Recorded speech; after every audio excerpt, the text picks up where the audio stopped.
Assalamualaikum warahmatullahi wabarakatuh. Di sini kami dari kelompok 5, kami menganalisis proyek yang berjudul Sistem Informasi Penghasilan Surat berbasis web pada Kantor Lurah Purwokerto. Anggota kami yang terdiri dari Muhammad Habib, saya, Aldi Saputra, Rahmat Hidayat. Inti info globalnya, deskripsi singkatnya yaitu membangun sistem pengelolaan arsip surat guna mempermudah dalam penyimpanan dan pencarian arsip surat pada kantor lurah dan diharapkan mempermudah pekerjaan pada kantor lurah Purwokerto.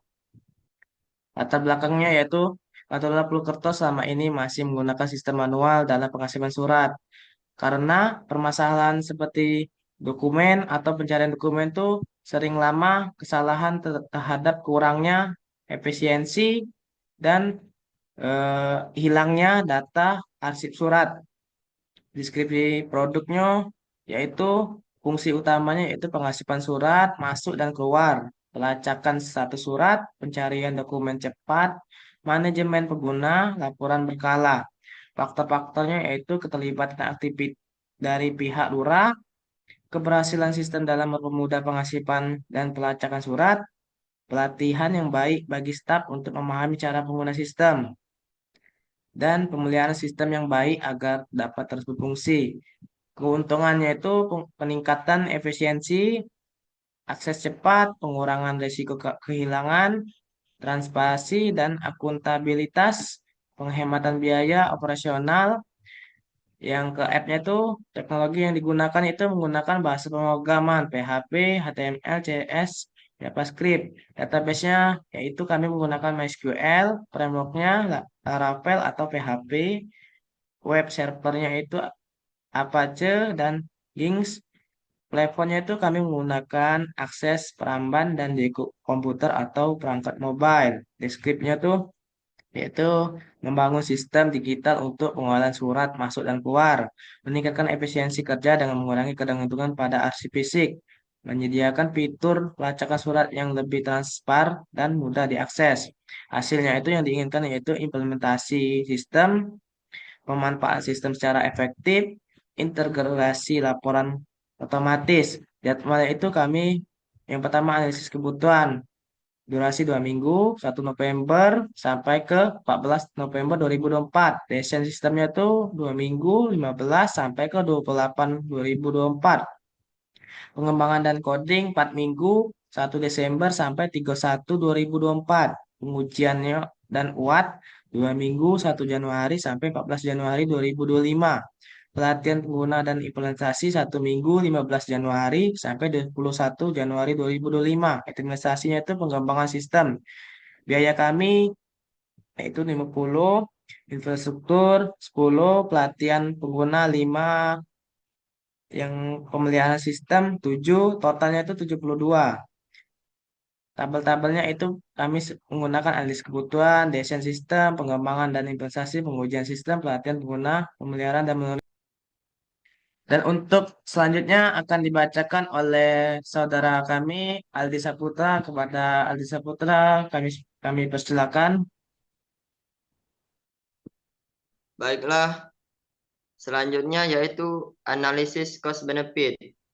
Satu, biaya pengembangan. Ada desain sistem dan pengembangan infrastruktur pelatihan pengguna, total biaya pengembangan.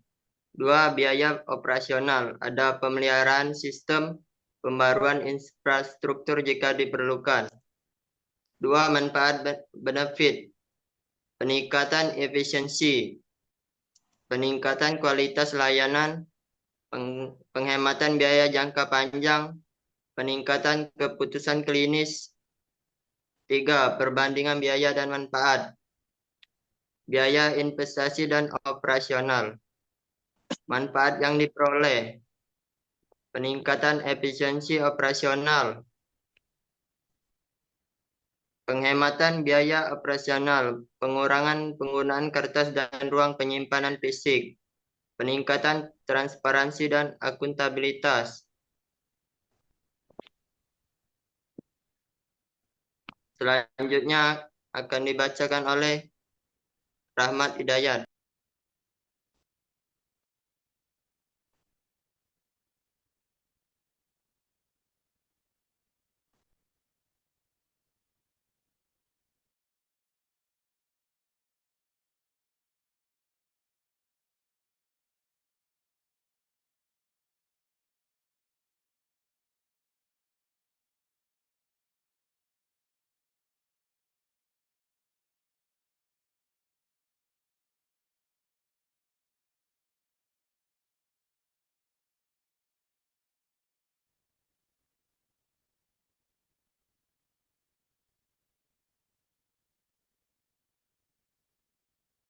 Analisis IVM. Analisis IVM itu terdiri dari 10 perancangan, yaitu pertama, perancangan sumber daya manusia dalam proyek. Yang kedua, perancangan strategi penanganan konflik. Yang ketiga, motivasi anggota tim. Yang keempat, evaluasi kinerja. Dan yang kelima, meningkatkan kolaborasi tim. Yang keenam, komunikasi dalam manajemen SDM proyek. Yang ketujuh, pengembangan karir dalam tim proyek. Dan kedelapan, manajemen beban kerja dan stres dalam proyek. Yang kesembilan, etika dalam manajemen SDM proyek. Dan yang ke-10, analisis stakeholder dalam manajemen SDM.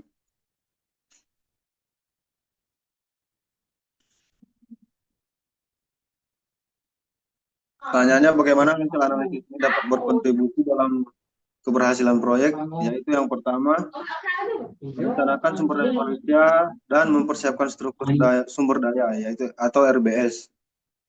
Yang kedua, strategi pengolahan konflik, strategi pengolahan konflik. Yang ketiga, memotivasi anggota tim, menurut teori Maslow. Dan yang keempat, penilaian kerja evaluasi kinerja berkala. Yang kelima, meningkatkan kolaborasi tim, teknik yang memungkinkan. Dan yang keenam, peran komunikasi dalam manajemen sumber daya manusia. Yang ketujuh, pengembangan karir untuk tim proyek. Dan ke-8, manajemen beban kerja dan stres dalam proyek. Dan yang ke-9, etika dalam manajemen sumber daya manusia. Dan yang ke-10, analisis pemangku kepentingan dalam manajemen sumber daya manusia.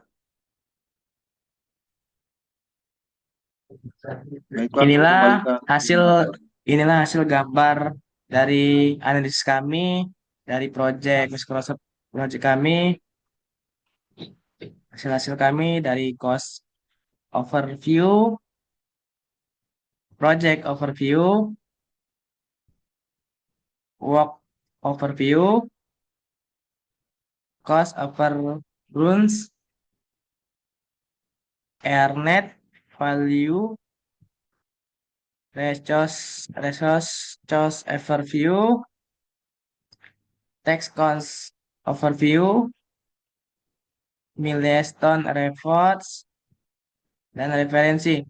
Itu saja penjelasan dari kelompok kami. Bila ada penjelasan yang kurang tepat, kami mohon maaf, kami tutup dan kami akhiri. Wassalamualaikum warahmatullahi wabarakatuh.